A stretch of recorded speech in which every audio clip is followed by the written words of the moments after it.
All right, we are live. We are live. Welcome, welcome, welcome. Welcome to the Wednesday Wisdom Series.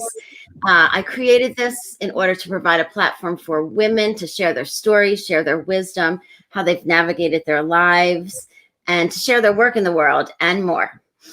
It's a way for me to really spotlight each of our members in our private Facebook group, Ageless Goddess Vibe Tribe. If you're not a member yet and you're a woman or you identify as female, please come over and join us, Ageless Goddess Vibe Tribe.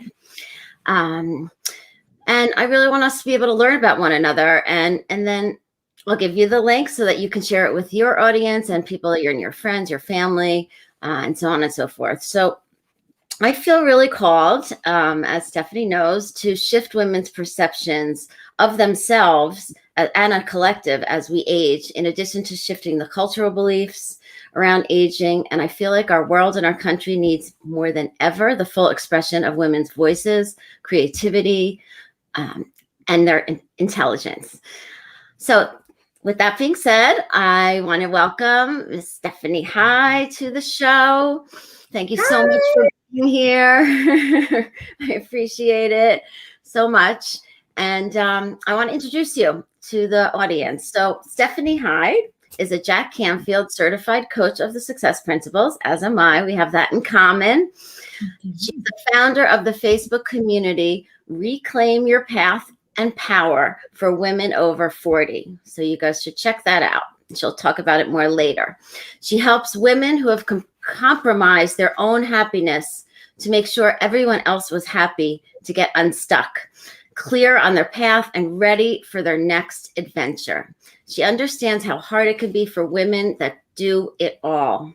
She's on a mission to help women connect and support each other. Stephanie has had her share of bullying from women and wants to help women connect, support, and lift each other because she believes together we are stronger. Welcome, Stephanie. I so agree with you. I'm totally, and been bullied too. And you know, I can relate to that for sure. So why don't we start though with, I want people to hear your story. And again, it's like autobiographical. You can share whatever parts you'd like, wherever you want to start, but just kind of to share with us, for those who don't know you, you know, a little bit about yourself. Perfect. Well, first of all, thank you for having me. It's such an honor to be here on your broadcast, and I love what you're doing for Ageless Goddesses. It's amazing. Mm-hmm. So my story is, we'll cut to the chase. I did a life in corporate America, which I loved very much, from like 18 to 30 something. I loved it very much, I loved. It's all I knew. So I did corporate, loved it, and I got married, and found myself on a ranch in the middle of nowhere. Together, my husband and I had a lot of stuff that we got through. We got married later in life for both of us, and it was the first marriage. Neither one of us had any kids, so we got married, got pregnant right away because I wanted a baby, and I was getting a little older, and then I moved in with him, which we had not lived, you know, together. So that was interesting. And then we had the baby. He started a business, and I got laid off. It was a lot, and living on a ranch in the middle of nowhere was very new to me. And so I just jumped all in, right, as we women do, jumped all in, and I just kind of was taking care of everything and the baby, and I was working full time, like an hour away for the longest time. And then when I got laid off, I was actually relieved. Mm-hmm. I was like, oh gosh, I'm relieved because now I don't have 3 full-time jobs. So I got laid off. I helped my husband with his business. I had our daughter, and you know, you just do what it takes to get it done. So I went all in, and I have 0 regrets. Because of where we lived, it was harder for me to find a job where I could still be mom, which, having a child older, it was really, really important to me to be mom. I wanted to be mom. I didn't want a nanny. Mm-hmm. Like when she fell down and got hurt, I wanted her to cry and come to me. Mm-hmm. So you do what you can do. And what I did is I worked with my husband and helped him and was there for my daughter. but I wasn't really fulfilled. For a long time I was, but then I started to get that ache and that calling, like I'm supposed to do more, and I didn't know what it was. And I remember sitting up in bed one day and telling my husband, we're just on this hamster wheel and we're just surviving. And when you're surviving and when you're treading water, it's so hard to dream. It's hard to dream when you're surviving. So I just went on a mission and got quiet, and I got real with myself, and I really listened to what made me happy. And somehow magically I found Jack Canfield and the community of amazing people. I didn't have that. I didn't have that love and support around me of amazing people. I was in a situation where I was with people that were not my people.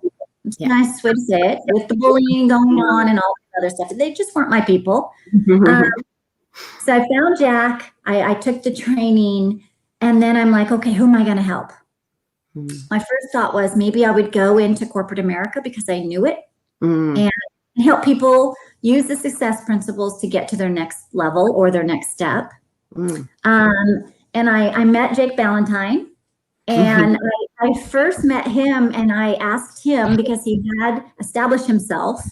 He was really smart and teaching great things and had an audience. And I approached him to see if he wanted to do a retreat at my ranch.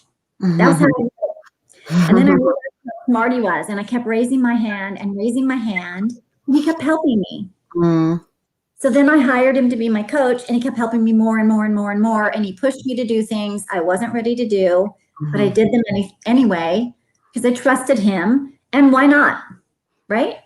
Yeah, no, absolutely. We need to have that trust. I love that. I'm going to let you continue, but yes, that's how Stephanie and I met. We met through Jake Ballantyne, who is both of our, teachers and has been my coach and is your coach. And yes, and you'll continue with that. But it's interesting how I didn't realize before I found out the last training that you were also a Jack person, but I didn't know that at the first time that I met you last year. I didn't know that you were Jack trained. So it's kind of cool. A lot of people, I think, kind of gravitate towards Jake because it's similar teachings in different ways, the way he communicates the teachings, I think. Well, I think it's pretty obvious you and I both gravitate towards amazing people. That's the personality, I think. They're just great people. Yes. So I started working with Jake and figured out that my mess is my message. So I was just struggling. I was doing so much and just going and going and going, but I just knew there was more. And I think about life in like two phases or two mountains. The first mountain that we do, it's like our career and our family and buying a house and making money and all that stuff that we do when we're younger. And then as we get a little older, the second mountain we climb is about purpose and meaning and helping people and just making a difference in the world. And I just wanted to do that. And I've always just loved people. I love creating relationships. I love meaningful conversations. And so my mess became my message. I had to reinvent myself, and I was a stubborn little fool about it because I liked who I was and I liked what I was doing, and I was very successful. So it was really hard for me to say, okay, what am I going to do now? And how am I going to do it? It was hard. It was hard. So I just really slowed down and I listened and got back on my path. And honestly, I think one thing that slowed me down a lot is I was afraid to ask for help because I was a grown woman. Why can't I figure this out? I can figure this out, but I couldn't. I needed help. And so when I hired Jake to coach me, that's when everything really came together for me. I love that. And I love that, I think that a lot of women feel like they're afraid to ask for help. I think a lot of people in general. And I think that it's, no one's here to do this alone, right? No one's here. We're all here to just learn from each other, grow together. No one's needs to be on an island by themselves doing this thing. And I love the comment. Somebody said, I think they said, why not? When you said, why not? And they said, I love that. It's one of our comments. And hi, beautiful ladies. We got that too, just to let you know. The comments are coming in. So if there's something, Stephanie, that like any of the pivotal, I mean, you touched on some of the pivotal moments. And I think really to double click on like the fact that you got still and you got quiet and you started listening to what your inner wisdom was trying to communicate to you, I think it would be great to just kind of unpack a little bit more. Yes. Mm-hmm. So there was a moment. There's always a moment, right? There's always a moment that just stops you in your tracks. And whether you plan it or don't plan it, it happens anyway. We had the privilege of going to Dick Van Dyke's house and interviewing him for my daughter's school. So cool. Yes, I was That's so cool. Like, I'm huge. And I was excited for my daughter. Like all my excitement was there. So my husband, my daughter, a friend of hers, we went to his house and she interviewed him and it was amazing. Like, wow. And being in his house, my husband says I'm nosy. I'm curious. About people. I want to know what you eat. Like when I'm talking to him, what do you eat? How do you stay young? What do you do? I'm asking him everything. And it just felt so good to be in his presence. Magic. Yeah. And I had magic in my life. I had all this magic in my career, and people would come to me because I was the never-ending cheerleader. You got this. You can do this. And just supporting everybody. And along the line, along my path, I lost my magic. And part of it is my husband is amazing. And my husband, because we were doing his business took over our life and his magic became so much bigger than mine. And I needed my magic. And so when we're at Dick's house, I'm in his presence. I just felt like it blanketed me with this warmth, and he was amazing, just amazing. And we got in the car to leave, and we're all like, holy crap, oh, that was so cool. That was amazing. That was amazing. And then I started to cry. And everybody was uncomfortable. And my daughter's like, Mom, what's happening? And I'm like, not sure.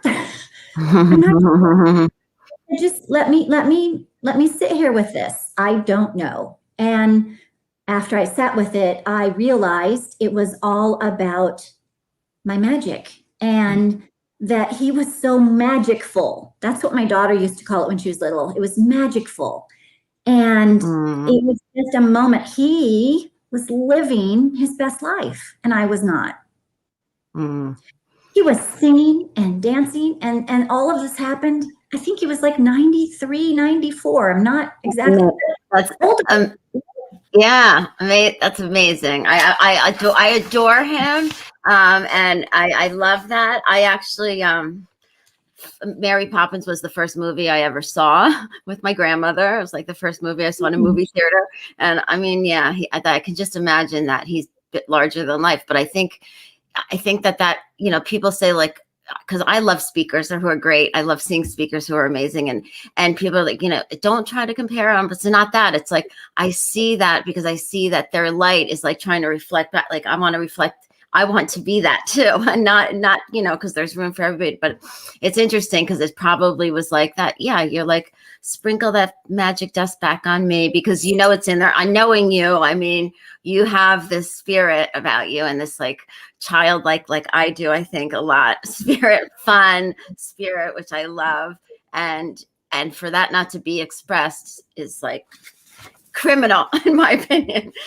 He bent over as we were leaving and we walked outside of his house. He bent over and picked up a box of ice cream and like his hands touched the ground. And my husband and I looked at each other like, did you see his flexibility? And he told us that he was doing computer animation in his garage. He was learning it at that age. Like I just left. And for days I was a little messed up. I just was messed up. I was like, and then I listened to all his books on tape and he just keep moving, and the stuff he got through, all of it. And I'm like, oh, it was an inspiration and a wake up call for me. Absolutely. It's amazing. Now I haven't read any of his books, but now I have more things to read. Yay. I'm curious, but it's true. I mean, the thing, that's one of the things about being an ageless goddess, and it's what I teach about ageless living is about new learning. I mean, how important it is for new learning, how important it is to obviously move your body, and it's meant to move. And so I love that you like picked up on that, even then before any of your training or anything, it was just something like, it was like it struck something in you. That's beautiful. That's a awesome, beautiful story. I love that. It's my moment. I love that moment. That's amazing. I think we could all learn from that. We all need to just be open to those little. It was like it wasn't a whisper for you because it was kind of like a Dick Van Dyke is like, wow. But, we need to just really tune in to listen to that inner wisdom, those little whispers that sometimes that end up becoming these loud bangs. But that's a good one. That was a good bang, I think. Right. And that's absolutely the truth. There are whispers all along, but if you're too busy and you ignore them and you don't have time, they become louder and louder and louder. And at some point you can't turn them off. Right. And that's where it's really, it's dangerous for us because stress and, and not living our meaning and our purpose is causes a lot of issues, whether it's mentally and physically for women, heart, all the things that we don't want to have happen.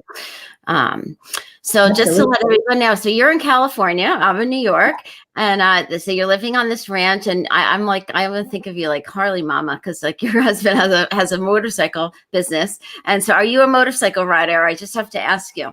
I do not ride, but okay. I do ride on the back with him. Okay. I've got it all figured out. There's no stress. I get like an 8-hour hug. I get the adventure, which I like a lot.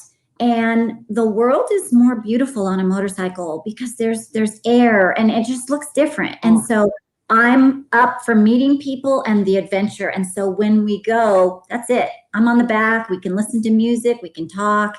I'm hugging on him. That's my spot. I love it. That's beautiful. It is. It is like a long hug, and we all need that for sure. Yeah. I just heard something about this Harley. It was some kind of Harley Mama thing. This group of Harley women who are doing all these amazing, beautiful, kind acts around the world. They're going around together. These like badass women, and I'm like, you go. So it's very, very cool.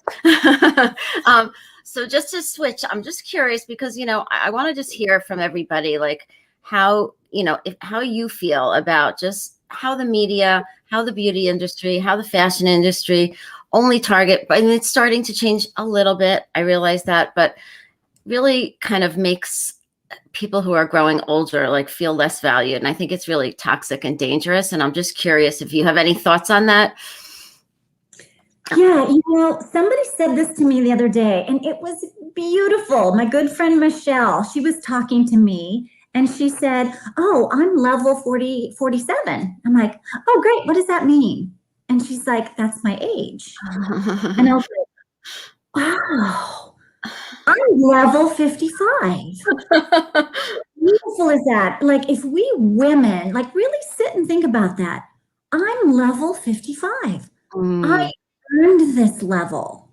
I love this level. I have so much wisdom. I don't know about you, but there's part of me that part of it, it's just level 55. When somebody's walking towards me, I already know what's going down, right?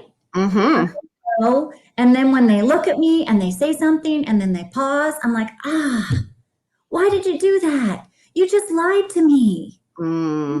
There's a wisdom. There's a confidence. I'll share this story because I just actually talked to this person yesterday, an ex-boyfriend of mine when I was in my 20s. And he was older than me, but I had it bad for him. I can relate. We can all relate. I was 20 and he was older. And he said to me one day, "Oh, Steph, you're so perky, and you're so beautiful.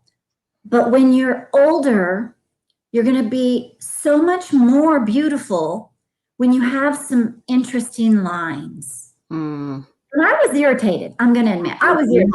Mm-hmm. Hold up right there, right now. I'm 20. I'm supposed to be perky. Let me be perky. Yeah. I'll be interesting later. So we talked about this yesterday.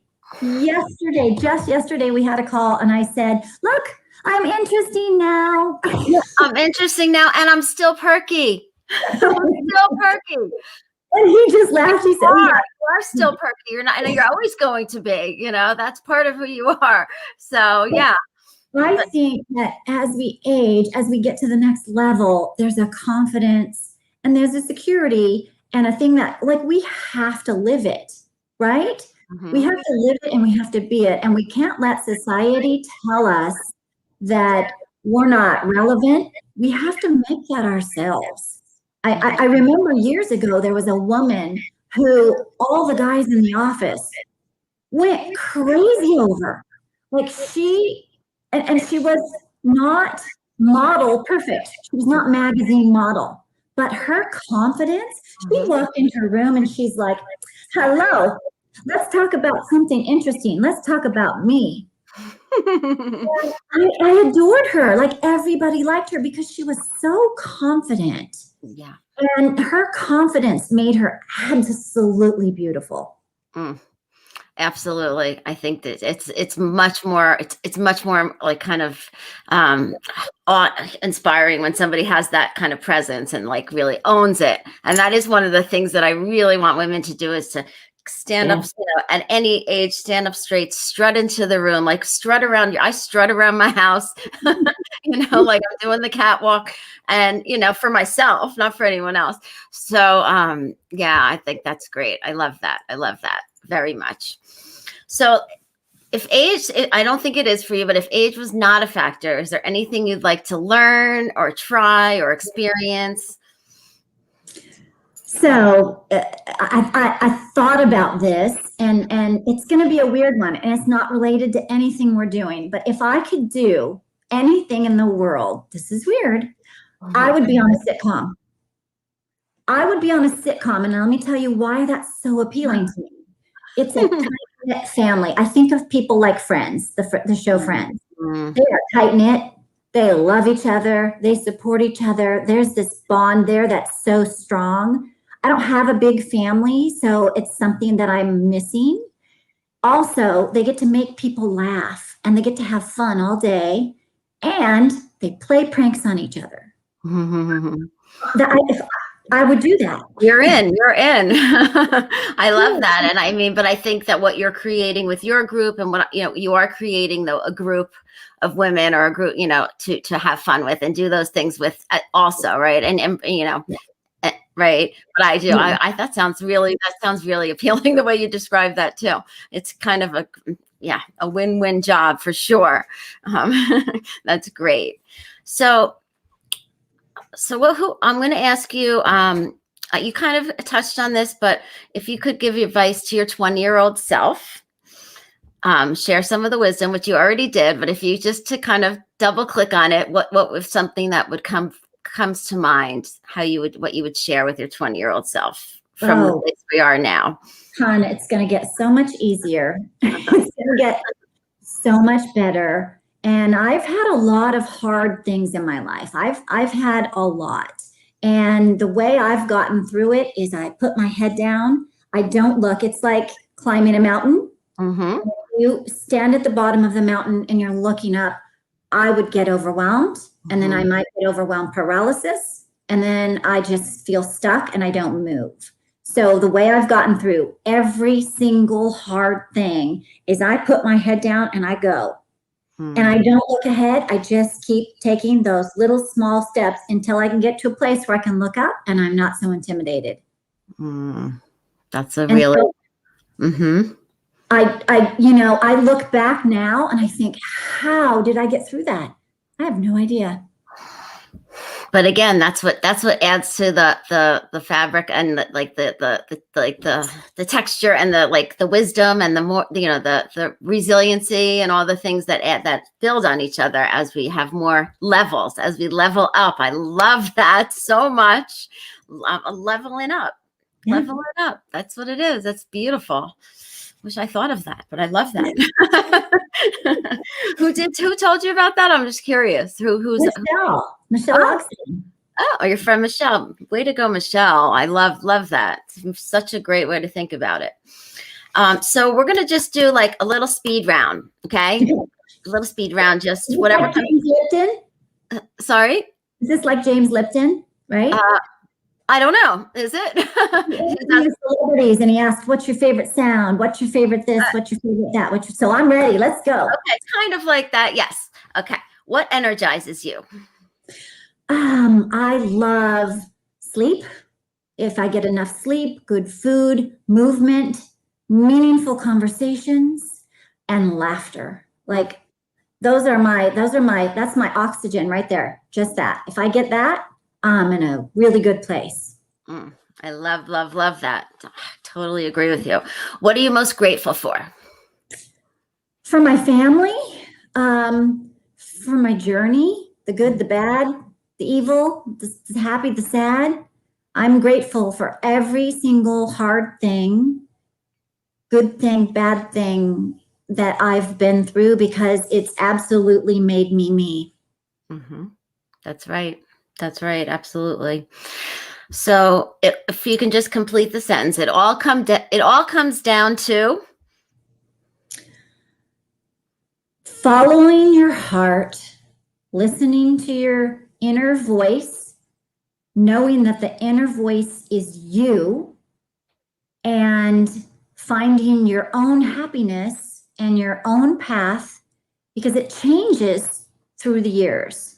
Like it changes. At one point, my total purpose was to have a child and to love on and enjoy that child. And I have, and I will always, obviously. But then there's time for my next thing. And so be in the moment, listen, live, and be the best version of you that you can. I love that. And it's true. I mean, I think it's interesting because we both have done Jack's work, and I work with people to develop, to figure out what their purpose is. And I always want to preface it with saying, for right now, because we go through different things at different times, and our purpose can change. It's not something that we're only, and even what we stand for, everything can change. Everything is there to evolve, right, as we grow into ourselves more and more and more. And it's interesting, every yoga class I say at the end, listen and follow your heart, stay awakened to your soul, and fulfill your destiny, which is kind of basically all wrapped in like what you just said too. So I agree with you. Okay, success is whatever that means to you. Success for me is contentment, moments of bliss, and just true happiness for me. And it goes back to what you just said, because it's changed. If I look back on when I was 20 to 55, it's totally different. It's totally different. And so success to me is also raising a beautiful person, to have a beautiful life in our world. That's a huge success to me. Yeah. It certainly is. Absolutely. I agree with you. I'm raising 2 boys. I can totally relate to that. But I think every woman, that doesn't matter. I say to my friends who don't have kids, like, you're a mother too, because they mother my kids and they mother other people's kids. And so like everybody can kind of have, all of us have that maternal, and men have some of that maternal in them too, the feminine side. Okay. Relationships are hard and important. They're so important. It depends. Like, relationships can be hard, but then if you are in the right place and you're fulfilled on your own, they can be really easy. One of the things that I noticed when I was going through this whole bullying thing, it was a problem for me. And the way I finally came to a conclusion is, I don't need to have a conversation with you. I don't want to participate in the activities that you're doing and the bullying that you're doing. What I'm going to do is I'm going to have my best life. That's it. I'm going to live my best life, and that's how I'm going to deal with that as a problem. I live my best life, and that's it. Then it's kind of like when you're falling in love. Remember all those years ago, when you're falling in love, there's nothing that can take you down.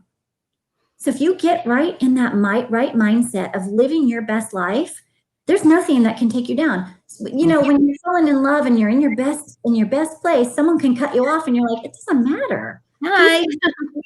Peace and light to you. All those little things that when you're not in your best zone or on your best path, they'll take you out because you spin them up and you turn it into something that it doesn't need to be. But if we're living our best life, if we're on our path, if we're doing what makes us happy, it's so much easier.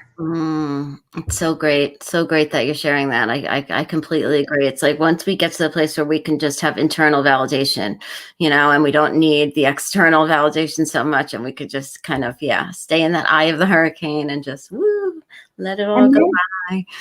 And for me, it becomes funny. You know, then when the daggers across the room happen, you're like, it's okay.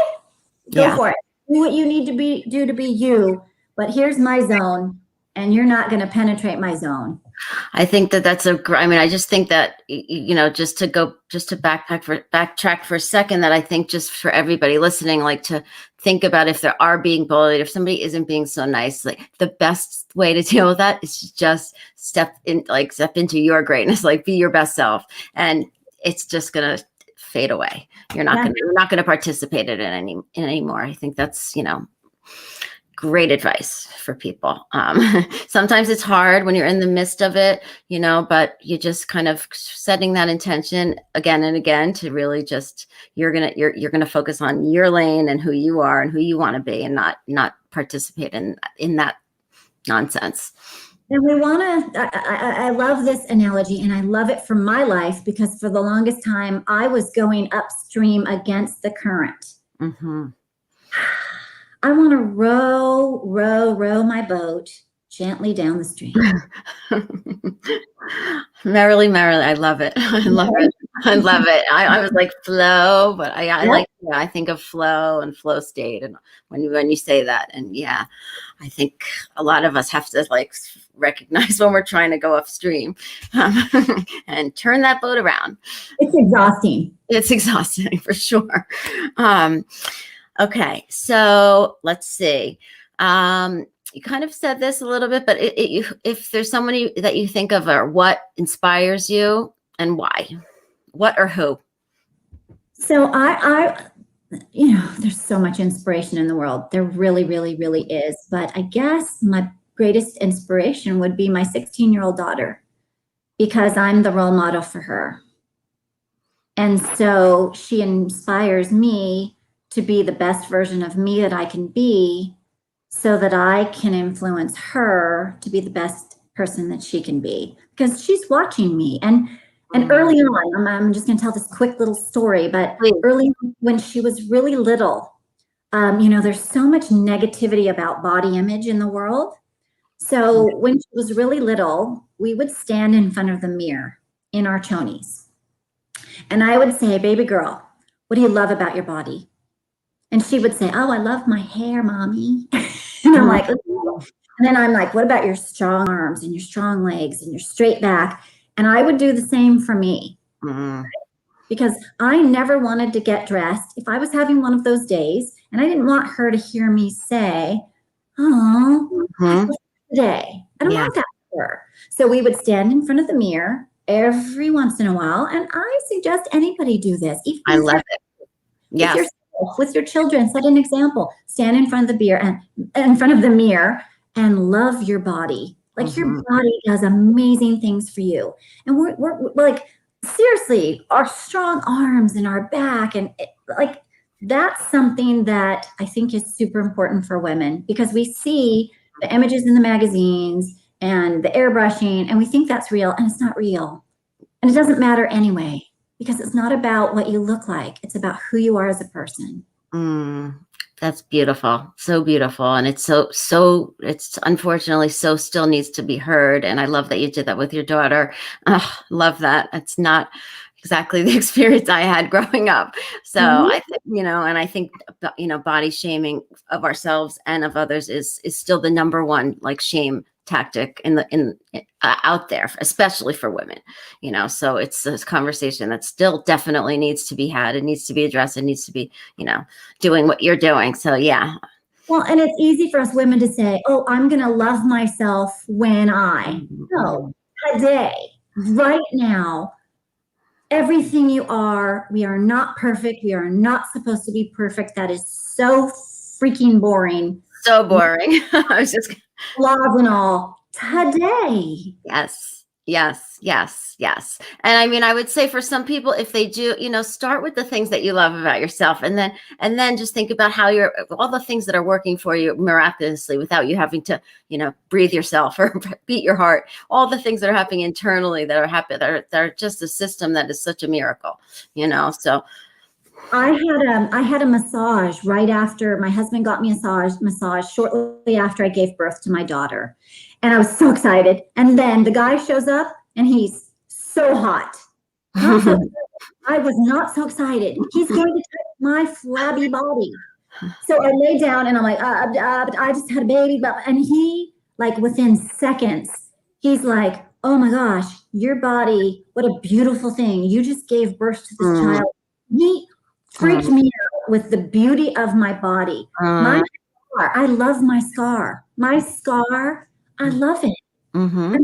I love my cesarean section scar. It's my favorite part of me. Right? And I love him for doing that because, it's so easy. Why not, that to just give somebody that when they're just, like asking for something, that needing to just feel okay, and then he did. I love him for that. And he was hot. All right. We're going to wind down. So I'm going to ask you, just because, I have to ask about what being ageless and being an ageless goddess means to you, but I want to hear everybody's perception because I think, people think of it differently, and I know you don't think of it as something on the outside, which is, I don't either. I think it's it's the inner part of us. But so what does it mean to you? To be an ageless goddess to me means just to keep going. You got to keep moving. You got to do things that make you happy. Have you ever seen an older person that obviously looks older and they're smiling and they're full of life and fun?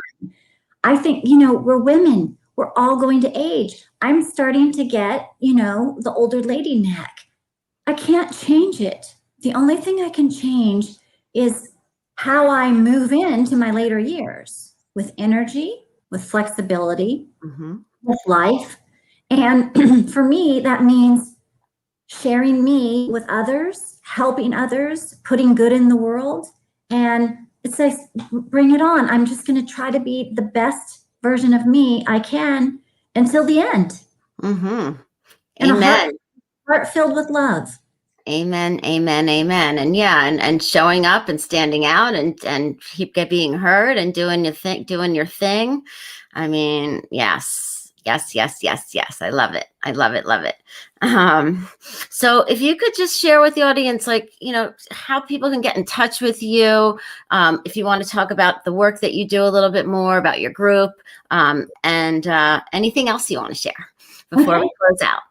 So you guys can find me. I have a private Facebook group. It's called Reclaim Your Path and Power for women over 40. And in that group, part of it, happily.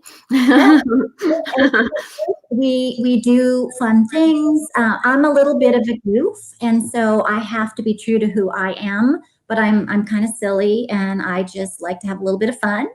And so in the group, the whole purpose of it is to think about life as a woman, the struggles that come up for us and how to get through them.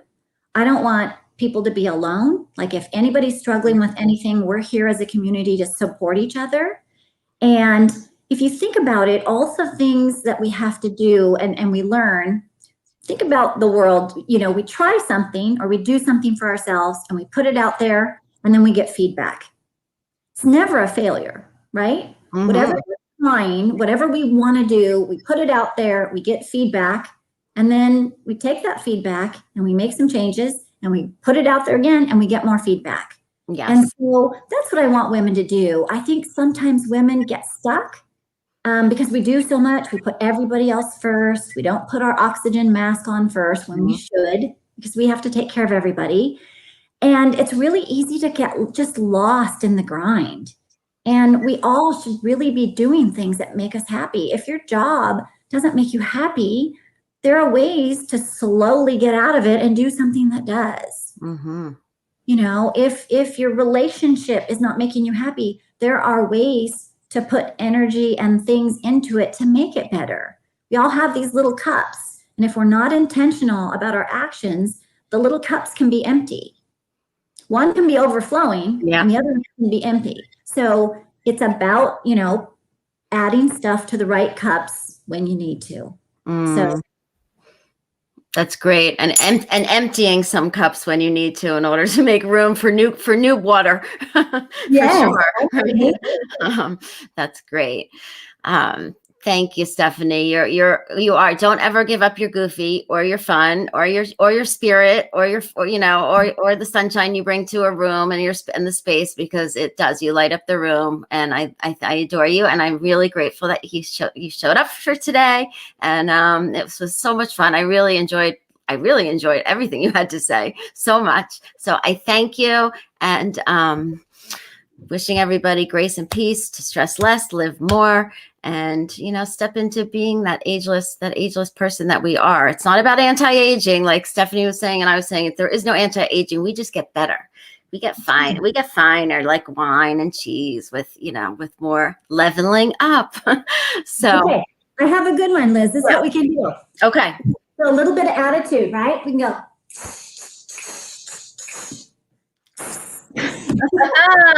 I love it. Everyone, yep, just do that strut around your house. Beautiful stuff. Thank you so much. Till next time. All right, reach out to Stephanie, everybody. Thank you.